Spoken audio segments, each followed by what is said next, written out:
Você já se perguntou como os grandes investidores tomam decisões? No vídeo de hoje, vamos entender as principais estratégias de investimento e te ajudar a descobrir qual combina mais com o seu perfil.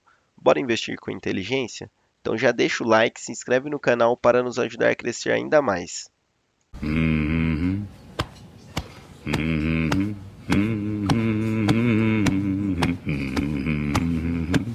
Come on.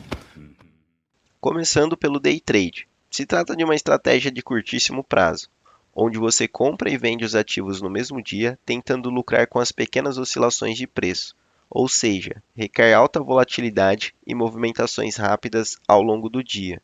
Normalmente o day trade é realizado com ações, contratos futuros, opções, ETFs e criptomoedas.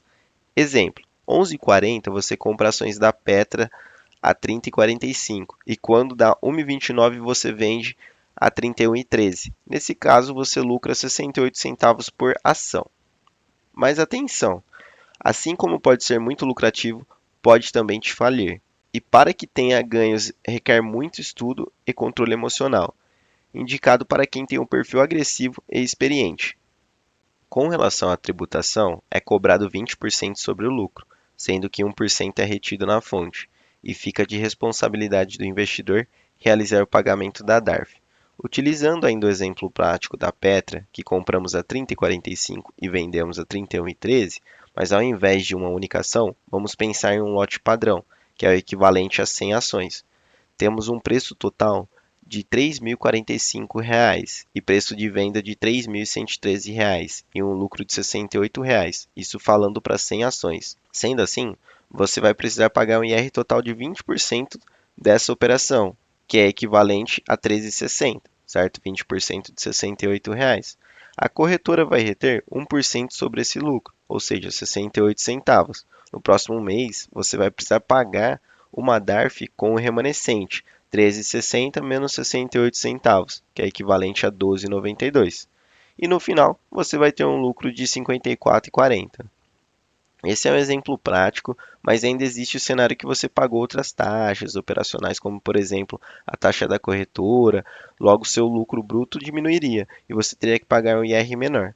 Ainda temos o cenário que você teve prejuízo em outras operações de day trade. Se somar o prejuízo de uma operação com o lucro de outra e ainda ficar negativo, você não paga IR ou tem a possibilidade de pagar um imposto menor, mas é importante que seja da mesma modalidade. Não dá para compensar IR de day trade com de swing trade, por exemplo. Então, se você está começando, vale a pena deixar essa estratégia de investimento por último, tá? Eu indico para quem é um pouco mais experiente, tem um controle emocional, já está acostumado com o mercado financeiro. Falando agora sobre o swing trade, diferente do day trade que as compras e vendas são realizadas intradays, no swing trade acontece em dias ou semanas diferentes, buscando também oscilações de preço. Normalmente o swing trade é realizado com ações, contratos futuros, opções, ETFs e criptomoedas. Exige estudo, análise técnica de gráficos, indicadores, atenção no mercado e controle emocional. E apesar de ter o risco maior com relação a outras estratégias de investimentos de longo prazo, tem a possibilidade de ter lucros mais rápidos. O perfil recomendado aqui é o moderado e agressivo. Exemplo: no dia 14 de abril você compra ações da Petra a 30,18 e no dia 17 vende a 31,13, obtendo um lucro de 95 centavos por ação. A tributação nesse caso é 15% sobre o lucro. Se você vender um total menor do que R$ 20.000 no mês, está isento de IR. Lembrando que é o valor total e não somente o lucro. O IRF nesse caso vai ser de 0,005% sobre o valor total, diferente do day trade que é de 1% sobre o lucro. E caso ultrapasse o valor de venda no mês de R$ 20.000, será necessário realizar o preenchimento da DARF para pagamento. Por exemplo, utilizando o preço de compra e venda dos dias 14 e 17 de abril, mas agora para 645 ações, ultrapassando o valor de venda de R$ 20.000. O IR total vai ser de R$ 65,79. Vai ser retido na fonte R$ 1 e o imposto da DARF vai ser R$ 64,79. Mas repare, o valor total de venda passou de R$ 20.000. Se tivesse vendido R$ 19.999,99, o IR para aquele mês seria zerado. E no fim, né, o swing trade é uma boa estratégia, mas entendo também que precisa ser bem experiente para utilizá-la. O buy and hold tem foco no longo prazo, significa comprar e segurar. É uma estratégia onde o investidor compra ações de boas empresas e as mantém por longos períodos, independentemente das oscilações de curto prazo. Exemplo claro é o Warren Buffett. A filosofia é confiar que o tempo é o maior aliado, não ficar comprando e vendendo todo momento e sempre pensar em anos ou até décadas, e não em dias, semanas e meses. Mas afinal, o que normalmente os investidores que usam essa estratégia buscam em uma empresa para investir? Empresas lucrativas e bem geridas, crescimento constante ao longo do tempo, boa governança corporativa, setores resilientes ou promissores, dividendos constantes e crescentes na maior parte dos casos, baixo nível de endividamento e vantagem competitiva duradoura. São esses pontos que chamam a atenção dos investidores que utilizam essa estratégia. A tributação segue a modalidade de swing trade, IR de 15% sobre o lucro, isento até R$ 20.000, e o IRRF de 0,005% sobre a venda total, e possui a necessidade de realizar a DARF também. E como nesse caso você vai manter o investimento por um longo prazo, irá ficar um bom tempo sem pagar IR. As vantagens atreladas a esse tipo de investimento é a construção de patrimônio ao longo do tempo, menos custos com as taxas de compras e vendas. Mas atenção, é necessário ter conhecimento sobre análise fundamentalista para escolher boas empresas. Se você tem um perfil conservador e moderado, pode ser que seja para você essa estratégia. Falando agora sobre o valuation, é um processo de estimar o valor intrínseco de uma empresa ou ativo. Em outras palavras, é descobrir quanto uma empresa deveria valer de forma justa, com base em seus fundamentos e não o preço da ação no mercado. Compra a ação quando está barata e vende quando ela atinge ou supera o seu valor. É como Warren Buffett fala: preço é o que você paga, valor é o que você leva. Quais são os principais métodos de valuation utilizados pelos investidores? Bom, a gente tem o fluxo de caixa descontado, um dos mais usados pelos analistas. Nesse método, você projeta o quanto a empresa vai gerar de caixa no futuro e traz isso a valor presente, utilizando uma taxa de desconto. Então, o valor da empresa vai ser igual à soma dos fluxos de caixas futuros, dividido por 1 mais a taxa de desconto elevado ao número de períodos. O valuation por múltiplos por exemplo, o PL, né, que é o preço sobre o lucro, que indica praticamente em quantos anos você demoraria para ter o retorno do capital investido com base no preço atual da empresa.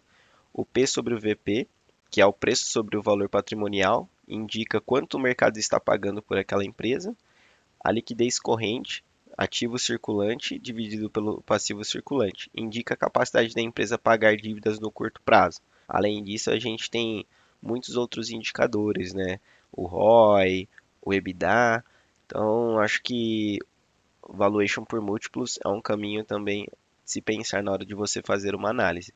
E temos também o modelo de Gordon, utilizado para empresas que pagam dividendos constantes e crescentes, como bancos ou elétricas.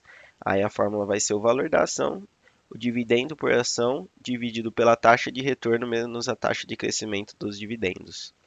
Agora falando um pouco sobre a tributação, já falei do swing trade, do buy and hold, né? Aqui segue o mesmo modelo. Se é um investimento de médio e longo prazo, a tributação será desta maneira. Assim como no buy and hold, esse tipo de investimento tem como vantagem a construção de patrimônio ao longo do tempo, menos custos e taxas com as compras e vendas, né? Como você vai mexer muito menos na sua carteira, você vai ter um custo um pouco menor. Mas atenção é sempre importante em todas as estratégias, e esse daqui não seria diferente, pois depende de projeções futuras que sempre são incertas, além de exigir um autoconhecimento contábil e financeiro. Investidor, antes de continuar, eu vou reforçar o nosso pedido aqui, pedir para que você se inscreva no canal, curta esse vídeo, compartilha com os amigos. Isso daí vai ajudar bastante a gente. Muito obrigado desde já. Falando agora sobre o Growth Investing, né, que é uma estratégia de investimentos voltada para empresas com alto potencial de crescimento nos lucros, receita e valor de mercado. O investidor busca ações de empresas que ainda não atingiram todo o seu potencial, mas estão em ritmo acelerado de expansão. Por serem empresas em crescimento, normalmente não pagam dividendos, pois reinvestem todo o seu lucro. Além disso, costumam possuir múltiplos altos, como por exemplo o PL, o V sobre o VP, e no curto prazo podem apresentar maior volatilidade também. Temos alguns setores, claro, que são mais comuns em empresas de growth investing, como por exemplo, tecnologia que está em constante inovação, e-commerce, energia limpa, dada ao cenário atual do clima, saúde e biotecnologia, fintechs e muitas outras. A tributação já sabem, né? Se há um investimento de médio e longo prazo, a tributação será sempre de 15% ali conforme o swing trade, tá? Isenta se você vender até R$ 20.000 no mês, o IRRF de 0,005% e a necessidade de você fazer a DARF. Com relação às vantagens, né, por apresentarem um grande potencial de crescimento, consequentemente o lucro tende a ser maior, além de possuir também a característica de baixo custo por pouca movimentação que você irá realizar na sua carteira. Como ponto de atenção, acho importante citar que essa abordagem de investimento vai te fazer passar por muitos períodos de volatilidade, além de exigir um grande conhecimento setorial e de macroeconomia. Então foi isso, investidor. E depois de ver todas essas abordagens, qual estratégia mais combina com você? Lembrando que não existe a melhor, existe a que mais faz sentido para os seus objetivos e perfil de risco. Se quiser ver vídeos detalhados sobre cada uma, comenta aqui embaixo. Curtiu o vídeo? Então deixa o like, se inscreve no canal Investidor em Ação e ativa o sininho. Aqui você aprende a investir melhor com conteúdo direto ao ponto. Até mais, investidor!